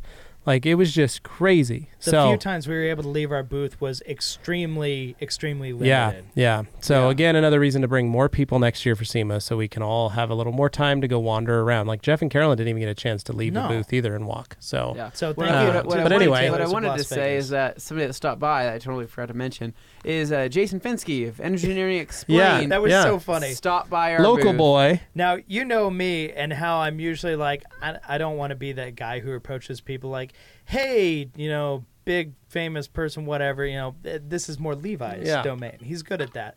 Me, I'm kind of like, that's why I get paid the big bucks. But I just happened to be walking down an aisle headed the other way from our booth. And you didn't trip. Jason goes walking you didn't past roll your me. ankle. No, yeah, I was wearing gel soles on top of gel soles. Dane was like So I walking was around in kinda high like heels wearing is high what it was heels like. inside of regular shoes. It was a little weird, but double it's what I gelling. needed to make it all work and not, die standing. But anyway, walked by, noticed it was Jason Fensky, and I thought, man, we live in the same town and we haven't crossed paths. So he walked by. I just wanted to make sure it was him first. I was like, yeah, no, he's a pretty unique looking guy. You know him when you see him. But he walked by, and I turned around, and I just said, hey, Jason, just really casual. And then he turned around, and I was like, got him. Yeah. At that point, it was just like talking to him and just saying, hey, we're both at Boise now, but we haven't crossed paths, and you're definitely the sort of guy we'd love to do videos with or something like that. You being Engineering Explained, for those who aren't familiar. Many are familiar, but basically he can nerd out over all the details of cool stuff. Why not microfiber? Why not all these other things? And at the very least, he's a car guy. We could do like a Wash Wednesday with him or something. That'd be cool. It'd be fun. So it was good to hook up with him. Town, so and I am proud of you for pulling him in. And you were very excited to tell me that you had actually grabbed somebody and just walked up and said hello. I just followed the method you That's used when you right. spoke You to just- Jonathan Ward last year, and it blew my mind. I was like, okay, I'm going to do it. Yeah. Yeah. But it was great. And I was proud you of know you, what? Dane. You did a good job. Jason's awesome. Yeah. Super nice He was guy. great. And then we walked over and said hello as well. And then I just basically told him, I was like, I realize you're probably headed somewhere. You were walking with purpose. I don't want to take up a bunch of your time. But since we're standing right by, would you mind just coming over and saying hi to my mom and Anthony? They're the guys here from the Rag Company. And to his credit, he said, oh, yeah, I know about you guys. Braden mentioned you to me, So we had done a Wash Wednesday with Braden Carlson, and Jason worked with him on a few things. So it was just, it's all networking. Yeah, so exactly. it was great. And funny enough, he said, well, I have about 2 minutes, but I have to be at Rick Carl. And I said, oh, funny you mentioned that. I walked him over, and he's like, oh, wait, it's right there. Yeah, I could totally talk to you guys for a while, and then he just started chatting it up with we talked about basically just living in Boise, how he likes it, because he's been here for 2 years, and he moved here because his girlfriend lives here and works here. And I asked him how he likes driving up Bogus Basin, where we shoot a lot of our videos. And we said he loved that. He said he moved here right when we had the snow apocalypse 2 years ago, and he said that was not his best first impression. Yeah, and I it told wasn't him, anybody's first impression of Boise. That was a pretty rough time. And he's like, yeah, he says, at that time I only had my Honda S2000 and I couldn't leave my house. I'm like, join the club, man. I had an Evo that couldn't make it out of the back, the driveway. So it was cool. He was a nice guy. Loved having conversations with him. Hopefully we link up and do a video soon, or maybe he just stops in the store and we can just educate him on some towels. So that was that. Anyways, getting back to Friday evening. Oh what's my going on? gosh! Yes. So SEMA shuts down at 4:00. Right? It was a mob of people cruising down to exit the performance pavilion. Yeah. Because they were all headed to SEMA Ignited. Yes. So we're watching everybody leaving, and we're like, okay, soon as this pile clears out, we got to pull the car out. Car fires up. We're able to get their airbags raised up. We didn't have any problem starting it. The car left. As soon as the car left, technically, we're allowed to start tearing down. Right. Yeah. But we still have people walking. A lot. A lot of people walking. So we get all our external stuff torn down. We get the TVs off. We get stuff pulled out, laid out. Now, this is where SEMA gets crazy. They tell you that... Pause. They tell you swallow. They tell you that after 6:00, the crates will start arriving. Mm-hmm. Your crates. But they have to pull carpet. So they wait until all the carpet's pulled. So we got a bunch of stuff pulled down, and then they said, okay, we're going to start pulling the carpets, and once the carpets are pulled, then we're going to start bringing in crates. The carpets being the aisle carpets, not the booth carpets. Right? So we're like, all right, that's cool. So we hang out. Yeah. So we tear down our whole tower. We bring that sucker down. It was an international feat because it was us. We had Ram from Color Lock UK. We had Lars and Bodo from Color Lock Germany. Had Pan helping. We had Yolka. She was watching from Poland. Yep. We had Pan from Canada helping, and ourselves along with Juan Gonzalez here in Idaho. So we pulled that sucker down, got it down. We've got a video of it. I put it on my Facebook People and Instagram. clapped because they thought there was no way in hell that was going to happen. It was great. But, we got it down. It looked good. We got the guys from Lake Country to help us as well. Whole thing came down beautiful, perfect. We broke it down. We should include that video on this podcast. Got it all packed up. Came out awesome. So once we got done, we were going to go back over to the North Hall and get George, the Bigfoot, in the Bigfoot booth. So we started cruising over there. The Bigfoot was gone. Jason Rose owes us a Bigfoot. Yeah, apparently he stole it, grabbed it like a bear hugged it, and it was on its way to Circus with it. To go get in his trailer with him. He was going to spend the night in the trailer. Jason, what is happening right now? And so Jason owes us a George. Jason, so if you're listening, you owe us a George. Yeah. Dylan, we know you're listening, and we appreciate you trying to hold it off. Jason, we trusted you. Yeah. He took it from us. George is now missing. You look great in my office. But it was cool. We cruised around while everything was getting torn out. I was doing a live. Yeah, we ran into Aaron and Emily Williams. So we got to see them of their Instagrammers, and they've got their True Love and Wrenching show on Velocity. So we got to see them. We got to we went and wandered around the North Hall. Got to see that wicked Kia Forte race car. The other thing was dirty. That was all-wheel drive. Up, just turbo exhaust through the hood. It was going insane. Straight out the front window. We said, I'm trying to think through the North Hall. We did say hi to part of the chemical guys team. Yep. Their team was there. They were disassembling. They were sitting there waiting as well. Yeah. So we saw hi to Paul and Jen. And but everybody else was gone. PNS was gone. Rupas was gone. Optimum was gone. Dude, they were out. 3D was gone. Everybody was gone. Like, it had only been like an hour. It was a ghost town, but it was kind of like I was telling everybody, it's kind of cool walking around because it's the after hours now, and this is where people are pretty loopy at the end of the week. So it gets a little weird. Well, and you guys had some beers. Well, after the we had made you guys had made the run down to the gas station to get a couple beers. We had a cooler. Yeah. And so we had some beers in the cooler, and that was nice. And same with the Color Lock guys. They had made a trip to go get some beers. So the idea was that ultimately, since we were going to be waiting around for this crate, we made the decision that we were going to basically stay until the crate was delivered, no matter how long it took. Because the thing was, if we would have left right after the show ended, we would have gotten stuck in traffic for probably an hour and a half to 2 hours. We would have been able to get out of there because of SEMA Ignited. Now we said, okay, let's mock it up. Let's go grab some drinks, some snacks, whatever we need to get through the night. So we didn't grab any snacks. Next year we're going to go to dinner is what we're going to do. There's like a 9-hour window that they give you that your crate might show up. So we grabbed, and you got to stay there and wait for it. Well, because we needed to get out as quick as possible, and we can't slap our shipping labels on our crate until everything's in it. No. So we grabbed 2 cases of carbonated beverages, and that's when... Some Diet Pepsi for me. Some Diet Pepsi for Levi. But basically, at that point, it was literally just a hangout. It was hurry up and wait. Campfire hangout without the campfire. Yeah. We were sitting, so we posted up. Demo chair. Yeah, we all hung out. We grabbed some chairs from other booths and sat and hung out with the Color Lock gang. And like you said, the chair was a 50-50, and whoever was sitting in it was like, the left side's more comfortable than the right side. It was Tim. Yeah. So and it was the side that was restored. But we hung out there, and we went through quite a few drinks in the time because we had been there for so long, and it was so awesome because detail guards made a run to McDonald's after about 3 hours. Yeah.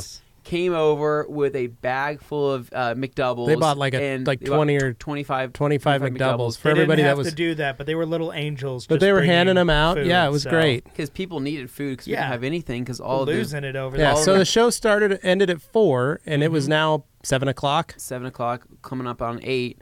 And we'd been there for so long already. And that's when we're sitting around talking, and we start just wandering. We start going over to where the trash cans were. Some of the booths. Some of the Chinese companies. Chinese companies that make the aftermarket, lighting headlights and taillights. Bumpers. They just ditch their inventory. They literally just throw it in the trash. It's a pile. Because it's too expensive to ship back. So we walk over there, and there's all these brand new lights sitting in these boxes. So we start sifting through it. There was a right headlight for a Toyota Hilux, right? Yeah. And I looked it up on eBay. There's one headlight on there is $250 being an aftermarket headlight. I'm like, they just tossed $250 in the trash. Oh, there was 4 or 5 different types of taillights for Silverado pickups and Dodge trucks, and it was crazy. Fords. Yeah. But there was like one. It was like one of each at the type of style. You see just laying out there. Yeah, they just so throw it away. I got me some Raptor style grill lights for the Elantra. So look out, future. Ooh. The Elantra is going to be rocking some wicked lighting. Pretty dirty with the LEDs. But I'm trying to think. We had really good conversations.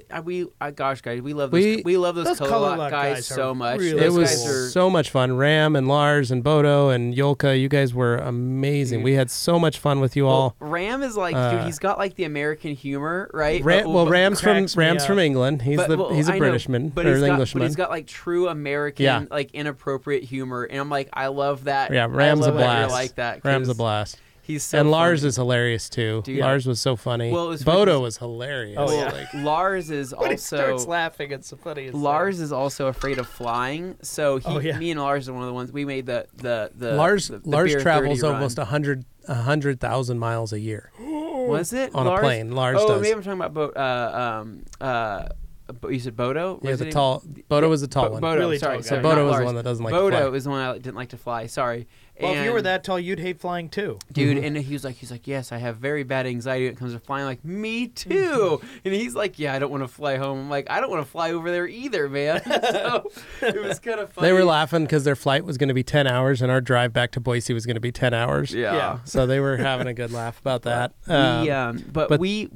then went over to the Recaro booth because now that booth was finally empty. And it wasn't torn down. No, Recaro basically was paying somebody else to tear it down. So we went and sat in these nice chairs, enjoyed some beverages, and hopefully they don't ever see the pictures that we took.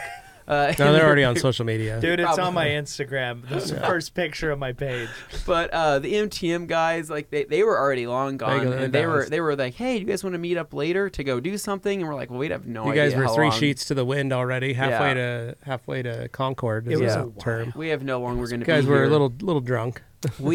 I wouldn't say that we were drunk, but we just had quite a few drinks. We weren't going anywhere anytime soon. So, and then that's when actually we ended up running out of the beverages after going through quite a few. So then me and Tim made a walk over to another gas station and another McDonald's. I got another thing of beer. 15 McDoubles, another case. We got 60 chicken nuggets. A case of beer, 60 chicken nuggets, and 15 McDoubles. Yep, and I was back, and everybody, it looked like I was like the savior walking through those doors when we were both walking with food and more drinks. They were like, "Oh my God." I'm like, "Take one, pass it around, everybody enjoy." Yeah. But it was a long night. Like everybody was starting to lose it because we were just walking around at that point. We had already taken Pan back to the airport. Yeah, there wasn't much left to do. Oh, and then oh my God. That guy. My favorite was the fact that the guy Capristo from Exhaust. Capristo Exhaust, I think one of the owners of it, walks over to what's left of the curtains that separate the booths. Like SEMA just puts up like this very simple rail system with black and white curtains hanging from it. Because it started to get cold in there. It started to get cold, so he just rips one of the black curtains off. Because it was like off. 10 o'clock, 10 p.m., 9 p.m. Yeah. It was probably 9 or 10 p.m. In sight. No crate yet. We're still waiting for it, and we went to look for it. They were unloading crates in the trucks. Yeah. So we hadn't seen ours yet. So he rips this black curtain off, wraps it around him like a cape, and just walks around. So he looked like he looked like Dracula. Snape. Yeah, walking around with this cape flowing in the wind, and then eventually he wraps himself up in it and just falls asleep on his carpet. Yeah, now, mind you, our carpet is very soft and comfortable, has 2 foam pads underneath, I don't think there's premium carpet. They had just standard carpet over asphalt. And that's what they were laying on. Dude, and it was stiff. So that was just one of those things where we were just dying laughing over that, and we couldn't stop. And it'll always be like one of our inside jokes. But eventually, coming up, it was probably about 11 o'clock. 11 o'clock. So Color Lock had found their crate, and they went and the girl. The gal gave her $20 to bring their crate. Through a Jefferson, yeah. So she let's be honest pulled up. here. When you're looking at it, the way the system works is it's just kind of whatever's there. It's There's random. nobody there. No. So if you're sitting there waiting, it's in your best interest. If you have to, just get it there so you can leave. Yeah, the Recaro crate showed up first, and the booth wasn't even taken down, and they brought out the Recaro Nobody booth doing first. that. It's just sit there. Yeah, so John and I and everybody went to go look for it. We found it in the truck. And so we asked the guy, "Can you get our crate out?" And he's like, I just unload them as they come." And I was like, "Okay." So I waited for him to unload it, saw where he parked it, and then we tried to find that gal again and said, "Could you please pick up our box next and bring it in?" And she was like, "Oh, I'll see. I'll just have to figure it out." Thankfully, she did. It took her a while Yeah. she had to drop off another one, and then she had to come back and grab it, and it's a big Ours crate. was one of the bigger crates. It's 1,000 pounds on its There. own, just an empty Yeah. crate, but it had stuff in it. And then luckily, the Color Lock guys were done getting theirs wrapped. We got it over to our place, and then they helped us load our crate, which They was were so extremely nice of them. Yolka, she was able to find some Wi-Fi, so Yeah. she was able to. She had made her phone calls and all the stuff she needed to do. She was able to walk back just in time for cheeseburgers and chicken nuggets, so she was excited about that. Yeah, I hid her some chicken I nuggets. I loaned her my shirt I'm because she was freezing. Do you like chicken nuggets? She's like, I love. She's like, I love this. She's like, because she's kind of broken English, but it was she's kind from of funny. Poland. So we got that done. So that the crate was eventually loaded up. John really manned up and he tackled. sobered that thing. up. He sobered up. He manned up. He got it done. And we were at that point. We were just was dead. I mean, because it was 11:30. it was so late. Yeah. And then we had to grab all the smaller stuff. It was 11:30. and We were in bring the it- Suburban by 11:30. and bring it to the Suburban. So we had to load up the Suburban with more stuff, and that was uncomfortable as it was. And then we had to get back to the house. Once we got back to the house, we unloaded everything, and everybody was like, "We need to get some sleep." Well, and the other thing was your dad kept wanting to go like, oh, we'll sleep in, we'll relax, then we'll leave about 10 a.m. And John and I were like, no. As somebody driving, I am all for his plan of we'll get there when we get there. No. We were pretty tired. You were not. I was going to drive. John and I Yeah. were going to commandeer a vehicle and leave. And you Yeah. guys the Hennens could sleep in. We'll pile everybody in the Suburban that wants to go. And the Hennens can stay in the Escalade and So- leave whenever and they this choose. is where we had So- a whole other and this fun is turn of where there's a events. whole other fun turn of events, because basically from me and Dane's side of the story is we wake up. John comes and gets us up at 7 or whatever time he wakes us up at. 6:45, so we woke everybody 'cause up. Yeah. Me and Dane didn't go to bed until like 1, because by the time we got home and did everything and decompressed, Which Yeah. it was you like, weren't supposed to do. You're supposed to get in, go to bed. We're waking up at 6:30. Well, originally it was going to be they were going to take us home while you guys were packing the Right. crates so we could get sleep and then drive you properly in the morning. Right. But We then didn't get your that, dad so- wanted to keep rallying. He was stoked. So we did. So then we said, we're going back then. so because we got home. No emails, no downloading, just go to Just- bed. Get in, go to bed. So we ended up. What did we end up doing? We ended up talking about something. Played air I can't remember hockey? what happened. No, we didn't No. play air hockey. Way we too did exhausted. something, and I remember we finally went to bed, but it was just one of those things where we're still so cracked out on energy drinks, Oh, yeah. adrenaline. It was just hard to fall Oh, asleep yeah, right, after a yeah. long day like that. So I remember waking up, John saying, "Hey, get up! We're leaving in like 20 minutes or something like that." And I was like, "What the heck?" I'm like, I kind of want to shower. I'm gross. I smell from yesterday's activities. Like I thought it was earlier than it was. Oh, yeah. I didn't have my I was phone like- near me to check or I'm like, I anything. need to get ready, and so they kind of rushed We us had out. both trucks loaded. We were ready to go. Yeah, So- no, my dad made that very clear. Like, Yeah. everybody's loaded. It's just on you and Anthony. I'm like, Yeah. oh, no. So we're like, Here we everybody's go. loaded. Everybody wants to get home fast to their families and all this stuff, and we're sitting there like, okay. So we finally get ready, and then that's when they were like, "You and Dane are taking your own car." No, Tim And- came. Tim is listening. Tim goes, I'm riding with you guys. And we said, all right, fine, hop in. And so Yeah. at that we point, made room for Tim, and at that it was point, like, I was like, It's a Suburban. You can fit. well, why the heck were we woken up so early if Yeah. we could still be sleeping right now if we're taking two separate cars? Yeah. And so that's where like already kind of, I don't want to say in a bitter mood, but definitely didn't wake up on the right side of the Yeah. bed. It's I the was- end of a trip. You're I always was- going to Yeah. feel that kind of. I'm not. I don't really get upset, but it was one of those yeah, mornings where Dane, I'm like, I saw the look on Anthony's face. He's like, so Dane and I are in this car?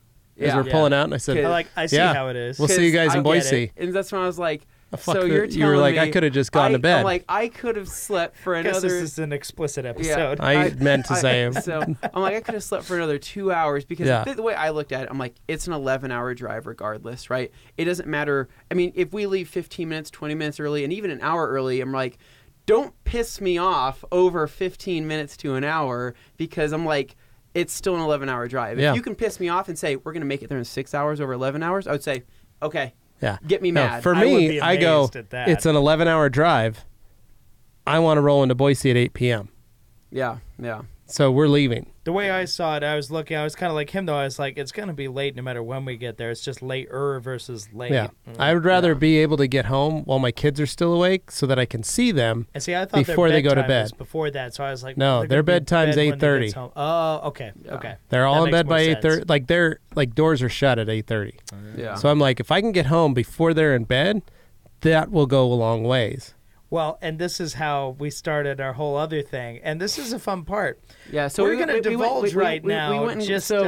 We went and got coffee, right? Uh-huh. And I was We all like, went and got coffee. and I was still not super happy with the coffee, right? I was like, all right, whatever. Got my coffee, still in a pretty bad mood, and I'm like, but me and Dane decided, hey, we're gonna take it easy because Dane, we're in our own car. Because keep in mind, guys, Dane already got one speeding ticket, right? And Dane is the guy that got more sleep and ultimately drank less beverages than I did. Right. So, And I hate getting pulled over, and I hate speeding tickets. But I also did you guys one that. better. I put your radar detector in the car. Yes. That you were in. and that was nice. And I put my radar detector in my car. Yep. So we, so basically, and Dane also he loves driving, right? And that's the thing. That Dane loves to drive.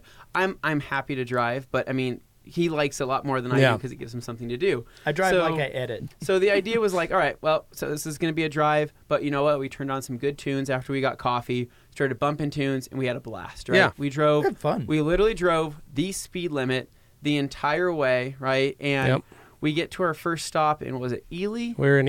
We stopped at the gas station at that one. At that one place. The first one where we met up Sinclair. after the coffee in the morning. And then No, we didn't meet up there. No, we called you and said we're stopping for gas. We stopped at the first gas station, still in Las Vegas. Right. Then we stopped at the next one just outside of, it's that weird town, but we stopped and got gas there. It's the gas station and grocery store, the Sinclair. Yeah. We stopped there and we called you and said we're stopping for gas and bathrooms, but we'll meet you in Ely. That's what it was. So and then we hit Ely. So that's our what it story was. really begins when we go to the place that had the taco time. Right, Yeah, that's the Ely. Taco Time and Subway. So I remember walking in, and you guys were sitting there. We were eating. And I was like, how long have you guys been Got here? those cocky looks on your face. And you like, guys yeah, were we beat you here. We've I was worried about you because Carolyn was texting me at that same moment. Oh, yeah, we saw and she that. was like, "Where are the boys?" And I was like, "I don't know, maybe 20 minutes behind us, as far as I can tell." And you were 20 minutes. How long had you, like 10 minutes. You were there? We had 10 gotten minutes? gas already and ordered our food and waited We for were like our half food. expecting to be like, we've been here half an hour. No, we'd been there. We'd been there maybe 20 minutes, 15, 20 minutes. Tim. We walk in and you guys were like, oh yeah, we've been here for a little while, and I was like, okay, because in my mind I was like, well, I'm surprised that we're even here. Yeah. To be honest, that we're catching you guys in the same time because I was very we impressed. We truly went the speed limit the entire way, and I was impressed to see you guys. So then that's when Tim makes this comment. He's like, oh, honestly, thought you guys would still be in Las Vegas. Good and one, I'm Tim. like, I'm like, Tim, that was the wrong effing comment to say you just right now. triggered. You just got on my S list, and I'm not happy with you. And so that's when I'm like, I'm going to go get some Subway. So I went and got my Subway. Yep. And I'm sitting in line, and I'm just sitting there stewing. I'm like, you know what? I think that it should be pretty respected that we drove the I was speed impressed. limit, and we are here at the That's same why I time brought you they some did. Mexi fries. So that's why I was like, nice. I was like, you know what? I'm just grabbing my food. And Dane already said our plan was just grab food, get back in the car, and keep driving because we knew we were going to be so behind you guys. Yeah. So basically, I go and get food. Dane goes to the bathroom. We're like, all right, guys, well, we're going to go fill up on gas, and we're going to go. So Dane fills up on the gas. We get back in the car, and I look over at Dane. And I said, Dane, Floor it. I'm not a competitive person. I don't really get upset. But I want to beat them. But we're beating them home. And so Dane looks point. Dane looks at me and he's like, "What? No. We're not beating them home, Anthony. We're taking our time." I'm like, "Dane, if there's one thing we got going for us right now is that we're going to prove to him that you could have rushed us out of the house, right? And pissed us off, right? And for all this for no reason at all, because we'll still get there gonna faster. beat them home regardless. That was the And mission. that's when Dane was like looking at me. He's like, well, I don't know. Like, how are we going to do this? I'm like, simply, we're just going to drive the speed limit because I know you're not going to speed. And we're just basically maximize your stops. We're going to make fewer stops. Yeah, we're going to make fewer stops, and we're just going to just keep cruising, and Dane's like, well, I don't know if that's going to work because they're going to be speeding quite a bit. But here was and the I'm thing: like, we had no. This was like an unspoken thing, so we had no idea what you guys were thinking. Right? on Yeah, your we end. didn't. Yeah, you didn't know. We were doing. And so Yeah. so we were like, you know what? I don't care what happens. Get on the road. Let's go. So right off the bat, speed limit. We were doing maybe 2 or 3 over. Yeah. Yeah. And that's where Dane was like, I was like, Dane, do you want to take up to 6 over? He's like, I don't feel comfortable doing that. I like That's my fine. plausible deniability. Yeah. I'm like, oh, that's 2, fine. oh, We're going 3, 2 to 3 over. So we got a little bit of head start from you guys, but I'm like, yeah, they're gonna catch up eventually. So it was the next town after that where you guys did stop, and we were surprised because you were driving. Well, I was And- watching No, very so what carefully. happened was, so here's what happened. So we gained up onto you. Mhm. I got right up. I Yeah. didn't drive, Yeah, but, you got- but that wasn't me. That was your dad. That wasn't okay. Your dad got right up on you, and then your dad pulled off at the Pony Express rest Okay. area because Okay. he's like, I gotta go to the bathroom, and John and I and all were like, we're still good, and he's Yeah. like, I gotta go. So then he Yeah. had to stand in line. So the 3 of us all just kind of fell asleep in the car. Yeah. Then we started driving, and we got onto the turn left onto 93. Yeah. Right? So we turn there, and then Jeff gets loopy. At that point, he no. can't see straight. And he's like, I got to pull over. So he pulls over. I hop out. I hop in, and then I floor it. Yeah. I'm We knew like, it had I to have be- a radar I detector. told Anthony, Yeah. I was like, you text them because I'm looking at my rear view. I can see almost a mile back. I know those DRLs. That's the Suburban. Those are the daytime Yeah. running lights, the LEDs Yeah. on it. I know that face. And of I got that up truck. on, and I was like, I see Dane in my sights. I'm getting him. Yeah. And We- so then we I had just a got up. hunch it was you I got driving. up. I got up behind you, and that's when you guys were texting. You're like, "Is that? I see Levi's driving." Pretty And sure. Jeff was like, "I go, Jeff. Do you want me to pass him?" And he's like, "No, like let's We not. noticed I you don't want to hanging scare." back. He goes, "I don't want to scare Dane." And I was like, "Okay, I'll just stay Oh, here." it wouldn't have scared me. It would have been on. at Yeah, that no, point, so- But But I also knew. But I also For knew that Wells was coming up, Yeah. and that's where we were going to stop to get gas. yeah. Yeah. So Jeff was like, "Text him and let him know that I'll text him and let him know we're stopping in Wells for gas." So we stopped. Safety first at all. Exactly. Yeah. Right? So I just kept it behind, just stayed behind you, and then Yep. we pulled off into Wells, got gas. We found, John and I found a marital aid on the ground. Oh, Very nice. so- was it broken or No, it was in, John said it was low mileage. still usable? Still right? usable. Lightly So, used, but it was sitting there on the ground next to the one gas owner. pump, so that was Yeah. cool. So we had a laugh about that. We all went and used the bathroom, filled the car up, and then we headed. And Jeff's like, "We're not stopping. This is the last stop in Wells." And we said, "All right, cool." Yeah. And so we took off, and we were ahead of you guys because we made it through Twin. Correct. You guys had stopped for, that was when you did your stop for bathroom and drinks, was Yes. right in Here- Twin. yeah. That's So that's where the that's- fun part So happens. that's where the fun part happens. So basically, at that point, you guys either were ahead of us or were not ahead of us because We honestly weren't sure. Because we honestly we weren't sure because I thought we made the same stops as you guys made, but we No, you didn't- guys passed we- through we- Wells. We passed. kept through, going. Yeah, we passed through Wells, and that's where we just stayed pretty consistent on the road. And I'm like, we were coming to that split where you get to where we went past Jackpot, and then Twin Falls splits off into two. Yeah. The maps was wanting to take me to the left through Buell because it said that it was 15-minute faster than going through Twin Falls. And I'm like, well, at this point, I'm like, Dane, if we're trying to get home first, I'm Let's like, do the 15-minute route. and so I was like, 15 minutes makes sense. But then I was thinking to myself, Oh, then we were thinking but- like small town, but- low speed limits. but then I was thinking to myself, well, if they get through Twin Falls, that means they're going to get onto the freeway And faster, then we where get- they can get up to 80 And then miles an you're hour. No, faster. we got up to 90. Yeah. So, like, well, exactly. So that's what I'm sitting there. I I'm don't like, doubt I'm it. like, you know what, Dane? I'm like, I've never done this Buell drive, but let's just Neither go have I. for it. So we get through Buell, and we're already basically going up through, I can't remember what town it is, but, and it gets getting onto 84. And that's when you would text us right before that you were on 84.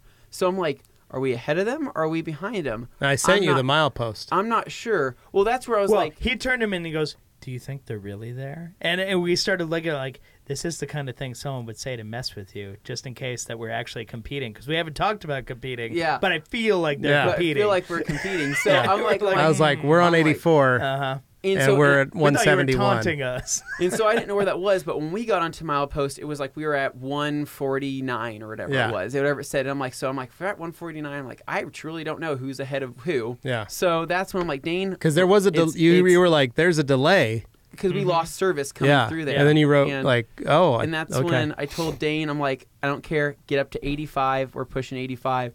So we're on the freeway at this point, and I'm like, are we going to pass them? Are they going to pass us? I don't really know what's going on, but we were just cruising, still having fun, still staying at the speed limit. And then that's when we were coming up through Mountain Home, and I see the rest stop, and I'm like, in my head, I'm like, you know what? Oh, and we stopped at the rest stop in Mountain Home. I'm like, I think they're going to stop at that rest stop, you know. And I look over, and what do I see? I see your guys' car. And I'm like, holy crap. So they were ahead of us, but it couldn't have been by much. It must have been just, minutes. Like neck and neck the whole way. And so that's when I said, Dane, now is the time that matters. So the rest stop, for those of you wondering, is 10 minutes from Boise. Yeah, maybe even close. 7 minutes away. Real close. Yeah. Super close. Like, you can see the lights of the city. You could definitely hold it to get to where you're trying to get. Well, no. Here's why. We were going to take Tim home. Yeah. So you got to remember, for we were looking at, we're not headed straight to Jeff and Carolyn's. Because we were going to stop we and thought take. you were going to take Tim. I was going to take Tim you were home. Go to the house first. We were debating it back and forth. Where Tim was like, "Well, let's just take." We had left the rest stop, and we were like, "Let's just take." Tim was like, "Let me take." Because he take had the me thing home. he wanted to get to. Yeah. So and then I was like, "Well, I was just going to take you home," and then we started driving, and he's like, "All right, that's fine." And so then we get down 36th Street, and Tim's like, "I want to go to my house." So we had to go to 24th and Sunset, drop him off, get back on State, drive back, and by the time we got to Jeff and Carolyn's, obviously the Escalades. I knew at that point. 20 minutes. Yeah, that point I knew the car was there. I was like, "Oh, they've already beat us. They made up whatever time." Thanks, Tim. Well, so not only did we get there, we were so competitive. Yeah. We're like, I bet they made that trip to Tim's just so they could have a cop out ready. Yeah. Everyone's like, that's exactly. Thank you, Tim. Yeah. Thank you for the cop out. Appreciate it. Good job, Tim. But I'm like, we're beating them regardless, no matter what their plan is, unless they plan on literally speeding through construction zones, which I wasn't putting it past you. So we get to that was the only time I drove was that section. But we get to Dane's house, and it was perfect because Carolyn was like, "Hey, I made burgers." I'm like, she's like, "Grab beer." She's like, "I have a fire going." So we were sitting there, and we're like, "All right, sounds good." So we get there, and we were there for 20-25 minutes. Yeah. And then that's when we heard the garage open, and we're like, it was a long time before we unloaded the came Suburban. around. We unloaded all our stuff before the garage then, opened. The best thing though, we were sitting at the fire for 25 and then you heard minutes, my truck fire up. But no, that's when John walks in. First words that come out of John's mouth was you guys must have beat us because we had to take Tim home. And I was like, I look at Dane, I'm like, that's what I expected them to say. I expected that. What a loser response. And we're just sitting over right here there. just smug. And dude, I'm like, as I'm just taking a Eating huge sip of cheeseburgers. beer, and I'm just like, yeah, bud. all worth it. But what I did was I literally grabbed my bags, pulled the radar detector, threw my stuff, threw it in the truck, fired my truck up, gave John and your dad a hug. Didn't come around back, and we're like, I was bet gone. Levi didn't come back here because he was so upset they didn't beat us. It wasn't that. It was I was like, I need to get home. Like, the detour to Tim's house cost us valuable. I know, but it was one of the few times we get that way. We had to. Well, and mine is always every trip we do. For me, it's door to door. The moment I leave my house to the time I come home, and I'm always trying to gauge that with my wife. And so, I told Carly when we passed exit 54